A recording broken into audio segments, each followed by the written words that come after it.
안녕하세요, 가치남입니다. 6월 19일 월요일 국내 시장이 마감되었습니다. 자, 오늘은 시장이 참 좋지 않았어요. 장 초반부터 개파락으로 출발했었고 오후장까지 시장이 계속 흘러내렸습니다. 그런데 다행히도 장 종료 1시간을 남겨두고 조금은 반등하는 모습이 나왔고 결국 코스피는 0.6% 하락이 나왔습니다. 그리고 코스닥도 조금은 비슷한 흐름이었었는데 마찬가지로 장 막판에 조금은 반등이 나오면서 결국은 소폭의 빨간불로 마무리가 되었어요. 하지만 전체적인 시장 분위기를 봤을 때는 오늘은 상당히 분위기가 좋지 않았었죠. 그리고 시가총액 상위 종목들을 보면 먼저 코스피 내에서는 LG에너지솔루션하고 SK하이닉스 이 두 종목의 낙폭이 조금은 크게 나왔어요. 물론 삼성전자라든지 우선주도 마찬가지로 그렇게 흐름이 썩 좋지 않았었고 전체적인 종목들을 보더라도 크게 특징적인 종목은 없었던 것 같습니다. 그리고 코스닥은 다시 한번 에코프로가 좋은 흐름이 나왔고 또 알테오젠을 제외한다면 코스닥도 마찬가지로 분위기가 좋지는 않았습니다. 이어서 코스피의 수급을 볼게요.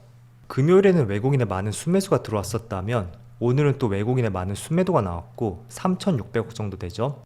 그리고 연기금은 오늘도 많은 순매도가 나오고 있습니다. 또 코스닥도 마찬가지로 외국인의 많은 순매도가 있었고 오늘은 전반적으로 외국인의 매도세가 강했던 것 같아요. 그리고 삼성전자 오늘은 소폭 약세 흐름이 나왔지만 여전히 외국인의 순매수를 이어가고 있고 그래도 오늘 규모는 많지 않았었네요. 그리고 비교적 크게 조정이 나왔던 SK하이닉스 오늘은 오랜만에 기관과 외국인의 양매도가 나왔습니다. 최근 한 달 내에 있어 처음으로 양매도가 나왔네요. 그리고 LG에너지솔루션 이 종목도 오늘 낙폭이 조금은 크게 나왔었고 수급을 보면 기관과 외국인의 많은 순매도가 나왔습니다. 오늘은 상당히 많은 순매도가 나왔었죠. 그리고 반대로 삼성 SDI는 여전히 외국인의 순매수가 이어지고 있고 기관만 나홀로 순매도가 나왔습니다. 이어서 주체별 매매 동향에 대해서 살펴보도록 하겠습니다.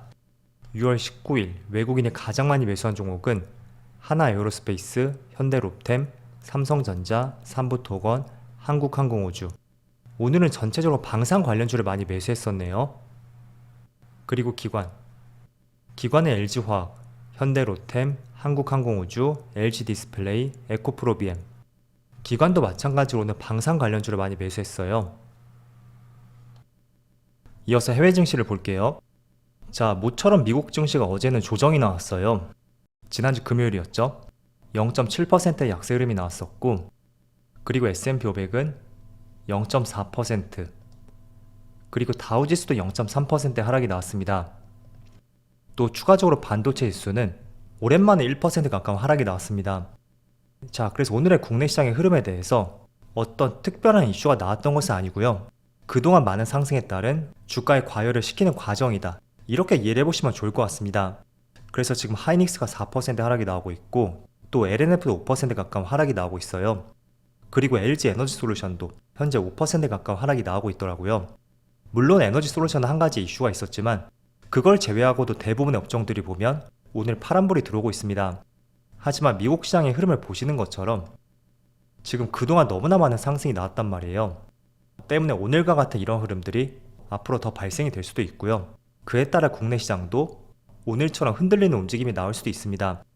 물론 국내 시장은 미국 시장에 비해서 먼저 조정이 들어왔다고 생각이 돼요. 그래서 조금은 다른 흐름이 나올 수는 있지만 전체적인 시장 흐름을 보면 결국에는 동일한 흐름이 나올 수가 있고 그런 부분은 항상 염두에 두자고 말씀을 드려볼게요. 그렇지만 최근의 시장 흐름을 보면 딱히 시장에 어떤 악재가 있는 것도 아니고 또 작년처럼 그렇게 부정적으로 볼 수 있었던 물가 상승과 금리 이슈 그것도 지금 막바지로 접어들었던 만큼 또 크게 빠질 만한 이슈도 없다고 보고 있습니다. 때문에 지금은 두 가지 가능성을 세워두는 것이 중요할 것 같아요. 첫 번째가 가격 조정이 들어올 가능성이 있고 또 두 번째는 깊은 가격 조정은 아니더라도 일정 부분 박스권을 만들어갈 가능성도 있거든요. 그래서 두 가지 가능성을 열어두시고요. 코스피도 마찬가지라고 보시면 돼요. 지금 코스피가 2650포인트를 찍고 2600포인트까지 한 2% 정도 밀렸거든요. 하지만 이게 2500포인트라든지 또 2400포인트 이렇게까지는 내려가지는 않겠죠. 다만 가격 조정이 들어온다면 2500포인트까지는 조금은 생각해 두는 것이 좋을 것 같고 만약에 기간 조정이 발생이 된다면 2600포인트를 전후로 해서 조금은 횡보하는 움직임이 나올 가능성도 있겠죠. 지난 4월과 5월처럼 조금 눌려주고 더 이상 빠지지 않고 이렇게 박스권을 만든 것처럼. 그래서 두 가지 가능성을 한번 생각해 보시고요. 그리고 추가적으로 아시아 증시를 보면 자, 일본 니케이가 오랜만에 1%의 하락이 나오고 있고 대만은 그래도 잘 버텨주고 있네요. 그리고 중국 증시도 조금은 약세 흐름이 나오고 있습니다. 그래서 결론적으로 말씀드린다면 오늘은 특별한 어떤 악재가 있었던 것은 아니에요. 다만 글로벌 증시가 오늘은 쉬어갔었던 하루였다, 이렇게 이해를 해보신다면 좋을 것 같아요. 자, 그리고 추가적으로 2차원지에 대해서 말씀드려볼게요. 오늘 대부분의 2차원지 관련주도 지수의 흐름처럼 그렇게 좋은 흐름이 나오진 않고 있죠. 대부분의 종목들이 파란불이 들어오고 있습니다.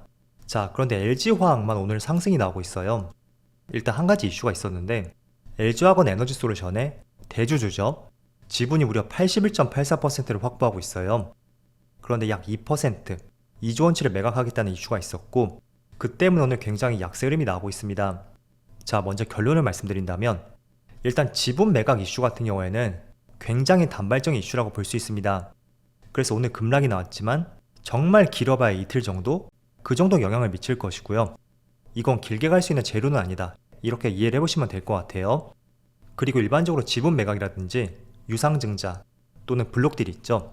그런 이슈로 주가가 빠질 때 내가 조금은 기준을 삼아 볼 수 있는 것은 얼마나 매각하는지, 그리고 얼마나 증자 대상이 되는지, 그 규모를 시총과 비교를 해본다면 어느 정도 기준을 세워볼 수가 있습니다. 자, 2조 원치를 매각한다고 했죠. 그럼 시장이 풀리는 자금이 2조 원이에요. 그런데 에너지솔루션의 시가총액을 봤을 때는 제가 오늘 정확하게 확인을 못 해봤는데 어림잡아 100조 원이라고 가정을 해볼게요. 자, 그럼 2%죠. 그럼 대략적으로는 2%가 빠질 수가 있겠지만 또 그날의 시장 흐름에 따라서 추가적으로 1, 2% 정도는 예상을 해보는 것이 좋습니다. 그래서 지분 매각권이라든지 또는 블록들도 있고 또 유상증자, 이런 것도 시총 대비 얼마의 비중을 차지하는지 한번 계산해 보시고요. 거기에서 그날 시장 흐름에 따라서 추가적으로 몇 퍼센트는 또 더해질 수가 있다, 이렇게 이해를 해보신다면 좋을 것 같아요. 그리고 LG화학은 그 매각 자금을 활용해서 시설 투자에 활용할 것으로 전망이 돼요. 대표적으로 하이니켈 양극재 생산 확대가 될 것이고요. 현재는 연간 12만 톤을 생산하고 있고 약 5년 뒤에 4배 정도로 확대할 계획을 갖고 있습니다. 그래서 지금 매각 자금을 어떻게 활용할지는 팩트는 나오지 않았습니다. 하지만 하이니켈 양극재 쪽으로 시설 투자를 할 것으로 예상이 되는 만큼 이런 부분은 LG화학의 하나의 모멘텀으로서 긍정적으로 생각해 보시면 될 것 같아요. 자, 그리고 2차원지 같은 경우에는 제가 충전기 쪽도 조금씩 강조를 해드리고 있어요. 최근에 충전기 쪽도 조금은 강세 흐름이 나오고 있죠. 일단 국내에 충전기가 설치되어 있는 그 현황을 한번 살펴보세요. 2019년에서 2020년 한 50% 정도 증가했고 또 21년에는 이건 거의 70%죠. 그리고 2022년에는 100% 증가가 있었습니다. 그래서 점점 설치된 충전기의 수가 기울기가 계속 증가를 하고 있어요. 그렇다는 것은 앞으로도 더 많은 충전기 확대를 예상해 볼 수가 있고 또 최근에는 주유소에서도 법적으로 충전기 설치가 가능해질 수 있는 만큼 그런 부분 하나의 모멘텀이 될 수가 있거든요. 때문에 충전기 관련주들이 있죠. 대표적으로 동양 EMP라든지 SK네트워크스, 그리고 휴맥스홀딩스라든지 S트래픽, 그런 종목들 한번 관심을 가져보신다면 좋을 것 같습니다. 그리고 한 가지 기사를 더 말씀드려보면 어제 아이폰 신작에 대해서 시험 생산을 시작했다는 기사가 나왔습니다. 자, 아이폰 15 제품은 올해 9월쯤에 나올 거예요. 그런데 지금 폭스콘 공장에서 아이폰 신작 시리즈를 시험 생산했다는 발표가 나왔습니다. 자, 그래서 본격적으로 아이폰이 머지않아 출시를 앞두고 있고 이번에 한번 주목해 볼 수 있는 것은 두 가지 정도 있다고 생각이 돼요. 첫 번째는 본격적인 교체 수요가 도래했고 전년 대비 10% 이상 증가할 것으로 전망을 하고 있습니다. 그리고 두 번째는 특히 카메라 쪽의 스펙이 상향됐다고 해요. 그래서 이 두 가지를 한번 기대를 해볼 수가 있고 대표적으로 아이폰 관련주는 LG 이노텍이 될 수가 있겠죠. 그런데 LG 이노텍의 매출의 83%가 광학 솔루션 사업에서 나오거든요. 그런데 아이폰 15 제품이 이번에 카메라를 업그레이드함에 따라서 지난해처럼 생산 차질을 빚지 않는다면 물량과 가격이 동시에 개선될 것이라는 전망이 있습니다. 그래서 그것도 하나의 모멘텀으로 보시고 그리고 추가적으로 말씀드려본다면 자, LG 이노텍의 카메라 모듈 점유율은 지금 아이폰 내에서 70%대거든요. 그런데 올해는 90% 이상을 예상을 하고 있더라고요. 그 이유는 아직까지 팩트는 아니지만 일본의 카메라 모듈 업체가 이번에 아이폰 공급에서 빠질 것이라는 전망이 있습니다. 그래서 아이폰 15 제품 신작의 거의 90% 이상을 LG 이노텍이 담당할 것이다, 이렇게 전망이 되고 있더라고요. 그래서 지금 LG 이노텍의 주가도 보면 이제 바닥에서 고개를 조금 들고 있죠. 제가 저번에도 한번 말씀을 드렸던 구간이 아마 30만원 아래 27만원 8만원 이쯤에도 한번 이야기를 했던 것 같아요. 하지만 여전히 관심을 가져볼 수 있다고 생각이 되고, 제가 조금 전 말씀드렸던 그런 재료들 있죠, 한번 스스로 찾아보시고 다가올 3분기를 한번 관심을 가져보자, 그렇게 말씀을 드려볼게요. 자, 어쨌든 오늘은 시장이 조금은 쉬어갔던 하루였어요.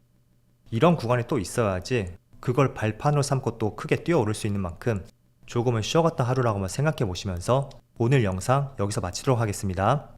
그럼 오늘도 수고 많으셨고요. 저는 내일 영상에서 다시 찾아뵙도록 하겠습니다. 감사합니다.